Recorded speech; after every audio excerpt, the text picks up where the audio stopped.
Hello, people listening.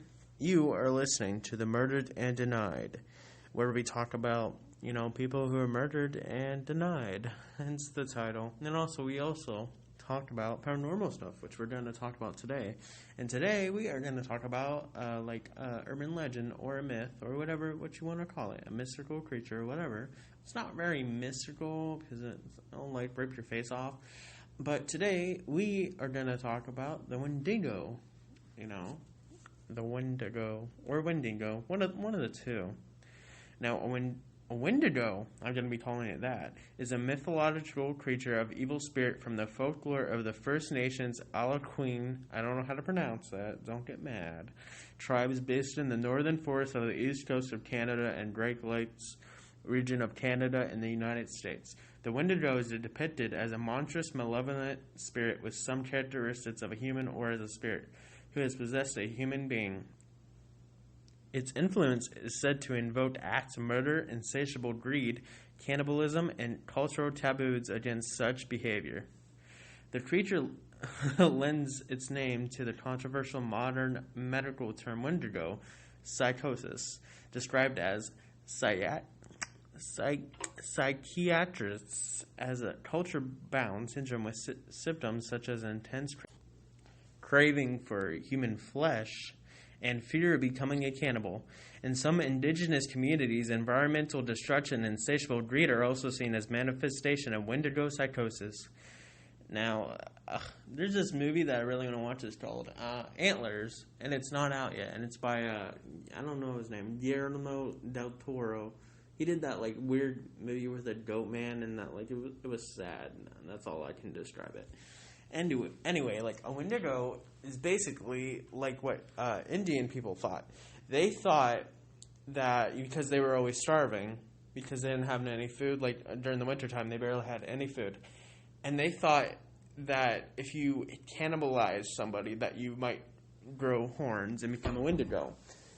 And the Wendigo is basically, its appearance varies widely, but it's usually it has a skull of an not an antler, that's what it has, a deer, and it's this humanoid huge body, and it looks disgusting, but it's rather cool. I won't even deny it.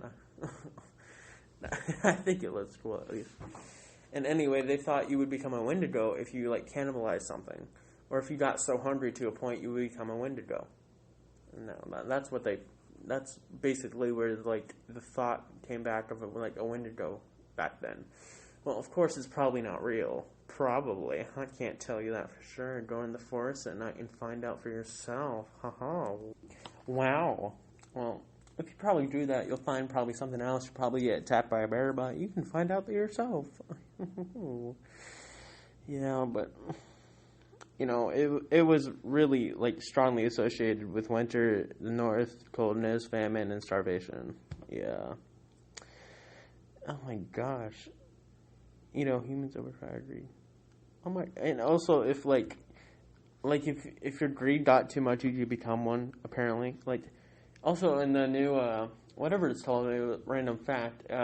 What is it called? Pet Cemetery, and even in the book, it's there's a Wendigo controlling everything. The movie has a Wendigo in it. If you want to watch a movie with the Wendigo in it, that's what it has. Gosh. And oh my gosh, there's so many Wendigo stories on YouTube. You should look up whoever's listening. Now, a skinwalker and a Wendigo are basically the same thing. They have the same premise. A skinwalker might transform into somebody or copy their voice to make somebody come in the woods or something in order to lure their prey in, as per se. And I think they're basically the same thing. I think a skinwalker is just another name for Wendigo. I think. And they might be different creatures, I'm not too sure. It's pretty much the same name.